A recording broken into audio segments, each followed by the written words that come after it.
What we did as we were designing BedZED is go through in enormous detail every aspect of a person's lifestyle and looked at how we could take those different aspects and we could make it easy for them to adopt a greener form of living. How do you get people out of their car?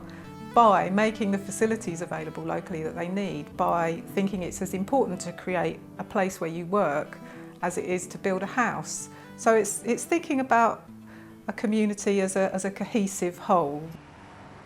The site is very well connected for public transport with the train, the tram, bus stops really near, and then there's the car club. So when you really need a car, you don't have to own your own necessarily, but you've got really easy access to the shared cars on site here.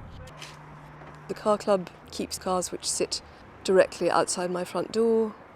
I can book in 6 minutes, walk out, pick up the car, drive it off, it's perfect. Beyond that, in terms of transport, it's very easy.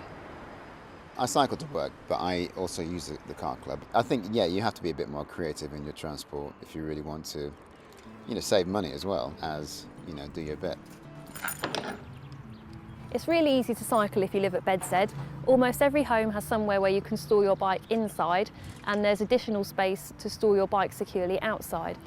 And there are 40 electric car charging points. Inside one of the homes here, everything has really been planned for you so you can live more sustainably. You've got all this lovely light coming in through all the windows here. In the winter, you don't need extra heating to heat the place. The appliances are water and energy efficient. You've got the meters at eye level in the kitchen, so you can see how much you're using. Your recycling bin is there compartmentalised.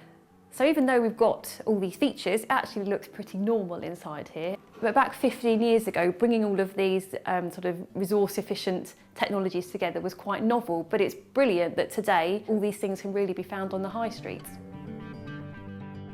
BedZED changed the way that we think about sustainability and the way that the sector thinks about sustainability.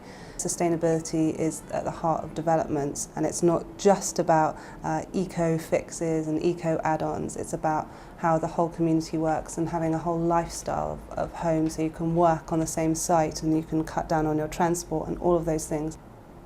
We live in a live-work unit, what we call, so we live upstairs while my husband works downstairs for engineering consultancy companies.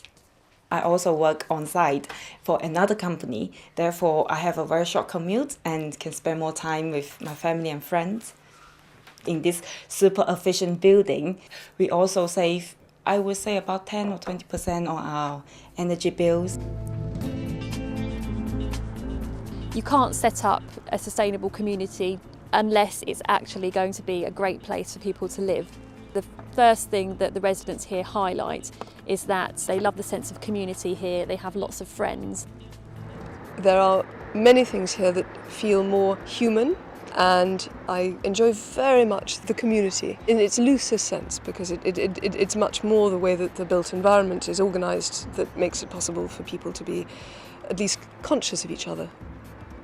BedZED is very special. It's the first eco-village, and it's got these beautiful, very unique architectural features, and the people here are just really friendly, so I think I'm very happy here. Residents here know on average 20 of their neighbours, whereas over the road it's only 8. And the more people you know in your community, it's kind of good for your health and good for your happiness. So I suppose to me it just really proves that we can achieve one planet living and we can have a better life, and that, for me, that is a really hopeful message for everybody.